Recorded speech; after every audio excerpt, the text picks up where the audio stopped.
महिलाओं को अब तक जो है भाजपा या डबल इंजन की धोखा देती रही। धोखा बिहार में हुआ। मोदी की गारंटी देश में 450 का सिलेंडर मिलेगा को बेनकाब करने के लिए महिला कांग्रेस का संगठन इनके आगे भी चलेगा, इनके पीछे पीछे भी चलेगा। मुख्यमंत्री की है तो अभी चुनावों की घोषणा बिल्कुल होगी। जनता तय करेगी कौन विधायक जीतेगा और किसका विधायक नहीं पहुंचेगा सदन में। मैं कहती हूँ ये जो संवाद हो उसमें पता है आपको विवाद होगा, क्योंकि महिलाएं चुप नहीं बैठेंगी। इसकी पोल खुलेगी। मैं चुनौती देती हूँ नीतीश जी को। नमस्कार, मैं वैष्णवी, आप देख रहे हैं देशवा न्यूज। इस वक्त हमारे साथ एक्सक्लूसिव बातचीत के लिए महिला कांग्रेस की राष्ट्रीय अध्यक्ष अलका लांबा जी मौजूद हैं। आइए उनसे कुछ सवाल करते हैं। मैम, कल आपने एक पीसी का अरेंजमेंट करवाया, इस दौरान आपने महिलाओं के बारे में बहुत कुछ बताया, तो कांग्रेस की क्या रणनीति है महिलाओं को लेकर? देखिए, आप देखिए कि भारत जोड़ो जब यात्रा हुई, उसके बाद न्याय यात्रा हुई, उसमें नारी न्याय की बात हुई और राहुल गांधी जी ने उसमें आर्थिक न्याय, राजनीतिक न्याय और सामाजिक न्याय की बात महिलाओं की आबादी को लेकर की।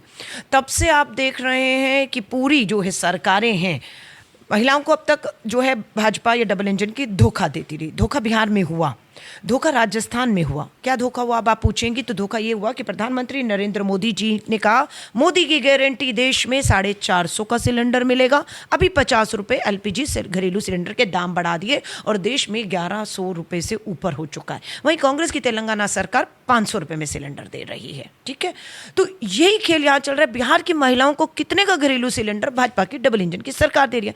अब बात यह है कि हर चुनाव में महिलाओं को केंद्र में रखा जाता है, महिलाओं के मुद्दों को केंद्र में रखा जाता है, लेकिन जैसी सरकार आ जाती है तो भाजपा की जो सरकार है गठबंधन की, जैसे यहाँ पर जेडीयू और बीजेपी के, धोखा होता है। सो इन्हें बेनकाब करने के लिए कांग्रेस ने कल जो है एक कैंपेन लॉन्च किया है और हम देख रहे हैं नीतीश जी ने भी कल एक जो है महिला संवाद लॉन्च कर दिया है।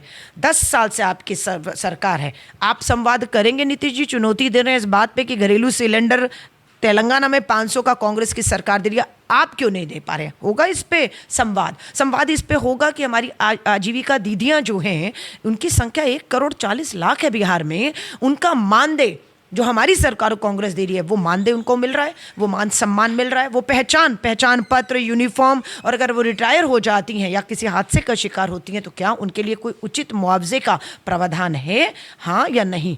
तो जहाँ जहाँ नीतीश जी और भाजपा का ये संवाद धोखे के लिए जाएगा, महिलाओं को धोखे से बचाने के लिए, इनको बेनकाब करने के लिए महिला कांग्रेस का संगठन इनके आगे भी चलेगा, इनके पीछे पीछे भी चलेगा।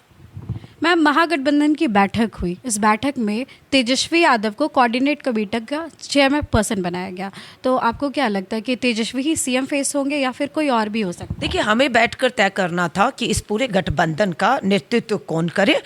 सबने बैठकर सर्वसहमति से, लोकतांत्रिक तरीकों से तेजस्वी यादव जी को अपना नेता चुना कि वो इस बैठकों का नेतृत्व करेंगे और उनकी देखरेख में हम आगे बढ़ेंगे। कमेटी बन रही है जिसमें कांग्रेस के लीडर भी रहेंगे। बात मुख्यमंत्री की है तो अभी चुनावों की घोषणा बिल्कुल होगी। उम्मीदवार तय किए जाएंगे, मुद्दे होंगे, मैदान होगा, जनता तय करेगी कौन विधायक जीतेगा और किसका विधायक नहीं पहुंचेगा सदन में। ये 10 साल की भाजपा की ये डबल इंजन की जो सरकार जेडीयू की फेल हुई है, स्वाभाविक है वो बाहर होंगे। कांग्रेस गठबंधन सदन के अंदर होगा और सदन के जो विधायक दल का होगा वो नेता अपना चुनेगा और जिसे वो नेता चुनेगा, वो तेजस्वी जी को चुने, वो किसी और वो जो नेता चुन कर आएंगे विधायक दल के, वो तय करेंगे। और जैसे अभी हमारे फैसलों को सर्वसहमति से हमने माना है, सम्मान के साथ उसे लागू किया कि तेजस्वी यादव जी के नेतृत्व में ये जो है इंडिया अलायंस गठबंधन बढ़ेगा, उस समय जो फैसला होगा उसे भी सर माथे पे लेकर आगे बढ़ा जाएगा। जनता तय करेगी मुख्यमंत्री कौन होगा। मुख्यमंत्री तो हम दिल्ली से तय नहीं करेंगे ना, पर गठबंधन क्या होगा, किस तरीके से चीज़ें होंगी, उस पर बैठ के हुई हैं, बंद कमरों में बैठ के हुई फैसले हुए। लेकिन अब जो फैसला है मुख्यमंत्री का, विधायक कौन होगा, सरकार किसकी होगी, ये जनता का मामला और ये जनता की अदालत में तय होंगे। महिलाओं का क्या रेशियो रहेगा इस चुनाव में अगर कांग्रेस? देखिए, हमारी पूरी कोशिश है। महिला कांग्रेस ने अपनी एक सूची पूरी दे दी है। जो हमारी सशक्त महिलाएं हैं, हमारे नए अध्यक्ष आए हैं राजेश राम जी, उनको हमने सूची दे दी है कि प्रदेश कार्यकारिणी में 33% महिलाओं को स्थान दिया जाए प्रदेश संगठन के अंदर। उसके बाद हमारी दूसरी कोशिश है कि जो हम चुनाव आए तो उसमें भी जो 33% महिला आरक्षण पास हो चुका है उसे भाजपा की सरकार धोखा दे रही है, महिलाओं को हक छीन रही है, लागू नहीं कर रही। लागू होता तो बिहार में 33% महिलाएं आरक्षित सीटों पर चुनाव लड़ती और जीतती हारती किसी भी पार्टी की महिलाएं पहुंचती, लेकिन ये धोखा हुआ। लेकिन हम अपनी पार्टी में पूरा सुनिश्चित कर रहे हैं कि हम 33% महिलाओं को टिकट भी दें, वो विधायक भी बने, वो मंत्री भी बने। मैम, आपसे आखिरी सवाल। सीएम नीतीश कुमार कहते हैं कि बिहार में महिलाएं बहुत सुरक्षित है, 10 बजे के बाद भी बाहर जाती है, उनके लिए बहुत सारी योजनाएं हैं, वो आगे बढ़ रही है।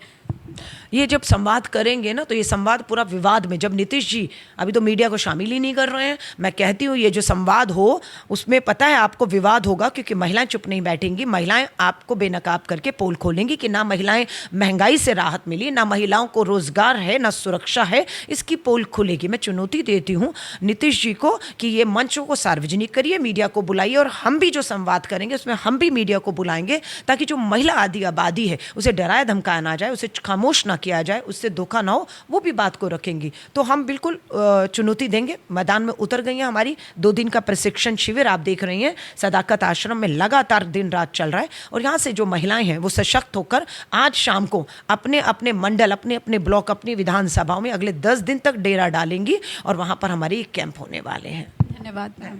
तो इस वक्त आप सुन रहे थे महिला कांग्रेस की राष्ट्रीय अध्यक्ष अलका लांबा को, जिन्होंने मुख्यमंत्री नीतीश कुमार को सीधे तौर पर चुनौती दी है। तो आगे की अपडेट्स के लिए देखते रहे देशवार न्यूज़। कैमरा पर्सन मंटू के साथ मैं वैष्णवी।